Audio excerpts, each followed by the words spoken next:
MLA Virupakshi అరెస్టుపై YCP నేతలు మండిపడుతున్నారు. ఆయన ఇంటికి వెళ్లి ఎమ్మెల్యే కుటుంబ సభ్యులను మాజీ మంత్రి శైలజానాథ్, అలాగే మాజీ ఎమ్మెల్యేలు సాయిప్రసాద్ రెడ్డి, కాటసాని రాంభూపాల్ రెడ్డి, శ్రీదేవి, మాజీ ఎంపీ బుట్టా రేణుక పరామర్శించారు. వారి కుటుంబానికి అండగా ఉంటామని భరోసా ఇచ్చారు. రాష్ట్రంలో రెడ్ బుక్ రాజ్యాంగం నడుస్తోందని విమర్శించారు.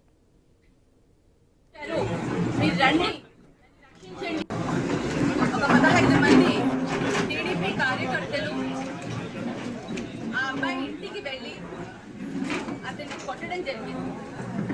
అతన్ని కొడుతున్నప్పుడు భయం వేసి ఎమ్మెల్యే గారికి కాల్ చేసి, అన్నా నన్ను మీరు చంపడానికి వచ్చారు, మీరు రండి, నన్ను రక్షించండి అని కార్యకర్త ఎమ్మెల్యే గారికి కాల్ చేస్తే ఎమ్మెల్యే గారు ఆయన హడావుడిగా అలాగే బయలుదేరి వెళ్ళడం జరిగింది.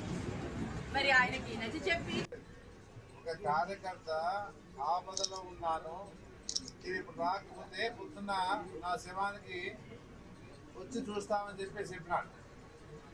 ఈ పరిస్థితిలో ఎలాంటి వాళ్ళైనా కూడా వైఎస్ఆర్ పార్టీకి సంబంధించిన నాయకులు కానీ మాజీ ఎమ్మెల్యేలు కానీ స్థానిక ఎమ్మెల్యే మీద అక్రమ కేసు బనాయింపు, ఇది మీరు ఏ వ్యక్తి అయినా కూడా ఆలోచన చేస్తే ఇది అక్రమ కేసా సక్రమ కేసా, లేదా ఆ గ్రామంలో వెళ్ళి నేమకల్ గ్రామంలోకి వెళ్దాం, వెబ్సైట్ నిర్వహిస్తాం, అక్కడ ప్రతి వ్యక్తిని అంటే ప్రజలను అడుగుదాం ఎవరిది తప్పు అనేది, తప్పు అప్పుడు ఎవరిది అనేది.